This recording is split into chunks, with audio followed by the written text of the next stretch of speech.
À quel niveau, c'est un peu des réflexions, des questions, tout ça n'est pas une gageure. Vous le dites vous-même, là, tel que c'est engagé, le PLF et le PLFSS ne nous engagent pas vers le redressement des comptes publics que le gouvernement présente lui-même, c'est-à-dire vers 3% en 2027. Et en même temps, vous dites au début de votre intervention que vous prenez en compte la nécessité de moyens pour la transition écologique, les santé, l'éducation, dont j'ai tendance à penser que plus on retarde les investissements nécessaires dans ces domaines, plus quelque part la situation d'urgence déclenchée par les différentes crises liées justement à ces préoccupations ne feront que coûter plus cher à l'État et à la collectivité.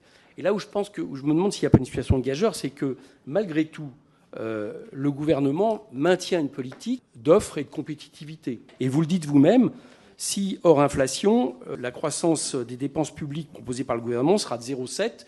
0,7, c'est bien inférieur à la croissance tendancielle des dépenses qui est de 1,35 d'après Bercy même, et c'est surtout inférieur à ce qui a été fait depuis une dizaine d'années. En moyenne, cette augmentation, elle était de 2% sous Hollande, elle était à peu près de 1% hors situation de Covid sous Emmanuel Macron, mandat numéro 1. Là, elle baisse. Bon. Et pourtant, malgré le fait qu'elle baisse, vous le dites vous-même, par rapport à la situation économique, eh bien, on va être loin de l'équipe. Donc, moi, ma question, c'est est-ce qu'on ne doit pas changer de paradigme ? Bon.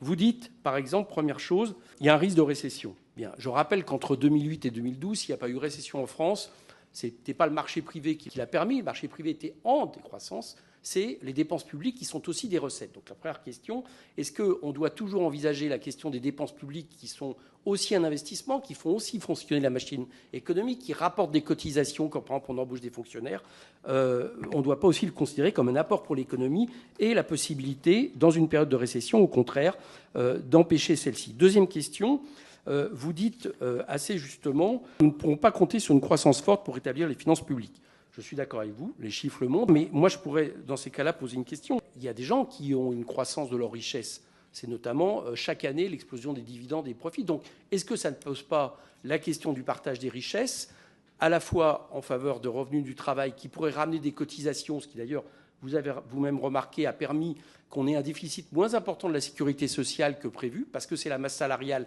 qui a augmenté, donc plus de cotisations, et qui en même temps pourrait être une ressource pour l'État. Et la deuxième chose, vous dites tout euro de plus affecté à la charge de la dette est un euro en moins pour la transition écologique, la transition énergétique, la transition numérique, etc. pour l'éducation. Moi, je remarque que la charge de la dette est à peu près équivalente à la baisse des impôts annuels des 5 dernières années. Bon. Donc ma question, c'est est-ce qu'on ne pourrait pas dire aussi que tout euro de plus affecté à la baisse des dépenses fiscales, orienté à la fois sur un soutien des entreprises sans conditions type CVAE ou aux revenus les plus riches de notre pays, est-ce qu'on ne pourrait pas dire la même chose ? Autrement dit, je trouve que dans votre analyse, ça ne rentre pas en compte. Est-ce qu'on ne doit pas interroger le fait que, par exemple, cette année, on va continuer à baisser le CVAE à hauteur de 4 milliards, ce qui automatiquement entraînera un déficit plus important ?